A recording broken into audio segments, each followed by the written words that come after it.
गॅसवर मी कढई ठेवलेली आहे, त्याच्यामध्ये हे आपण तुरीचे सोले टाकून घेऊया आणि थोडंसं तेल टाकून भाजून घेऊया. थोडंसं तेल टाकायचं आहे आणि याला असे डाग येईपर्यंत भाजून घ्यायचं आहे. तुरीचे सोले छान भाजून झालेले आहेत. हे बघा असे डाग पडतात आणि थोडेसे बारीक होतात. आता हे एका प्लेटमध्ये काढून घेऊया आणि मिरची भाजून घेऊया.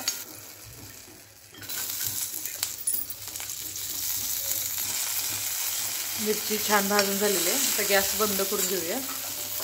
सगळ्यात आधी मिरची वाटून घेऊया, मग आपल्याला तुरीचे सोले वाटून घ्यायचे. दिलेल्या मिरचीमध्ये 2-3 लसण पाकळ्या टाकायचे, थोडीशी कोथिंबीर टाकायची, छोटा चमचा मीठ पण टाकायचे. आता याला वाटून घेऊया. आता हे वाटलेली मिरची एका वाटीमध्ये काढून घेऊया आणि याच्यामध्येच आपण तुरीचे सोले वाटून घेऊया. तुरीचे सोले पण थंड झालेले आहेत. आता याला पण आपल्याला पल्स मोडवर वाटून घ्यायचं. एकदम पीठ करायचं नाहीये आणि एकदम मोठं पण ठेवायचं नाही. तुम्ही खलबत्त्यात पण तुम्ही वाटून घेऊ शकता. पाटा वरवंटा म्हणायचं तुम्हाला. पाहू शकता इथं मी असं वाटून घेतलेलं आहे जाडसर. जास्त जाडही नाही, जास्त बारीक पण नाहीये.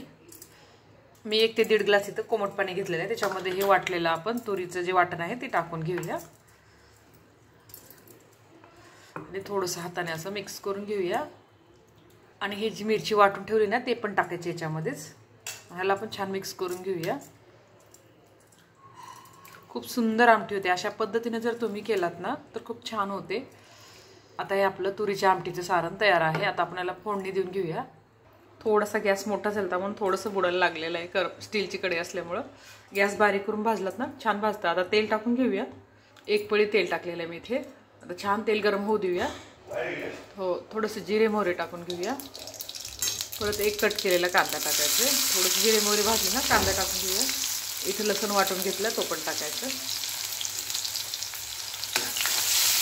कांदा थोडा परतून घेऊया. कांदा थोडासा भाजला की 1 टोमॅटो कट करून घेतला तो टाकून घ्यायचा. तुम्हाला आवडत असेल तर टोमॅटो टाकू शकता, नाही टाकलं तरी चालतं. भाजून घेऊया. टोमॅटो छान भाजले. थोडीशी हळद टाकायची आणि थोडंसं मीठ टाकूया. मिक्स करून घ्यायचं. आणि आता आपण जे तयार केलेलं जे आपण लिक्विड आहे ना तुरीचं ते टाकून घेऊया.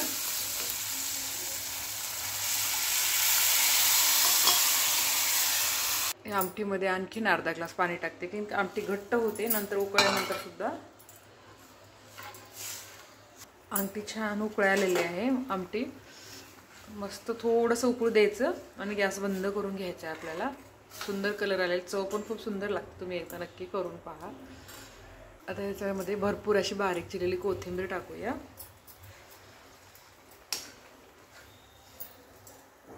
आता छान आमटी उकळून झालेली आहे. गॅस बंद करून घ्या. जास्त उकळायची नाही, घट्ट होते. तुम्हाला आणखीन पातळ हवी असेल ना तर तुम्ही पाणी टाकू शकता. पाहू शकता इथं ही आपली आमटी छान तयार झालेली आहे. भाकरीसोबत, पोळीसोबत, भातासोबत खाऊ शकता. चला तर मग नंतर भेटूया पुढच्या व्हिडिओमध्ये. धन्यवाद.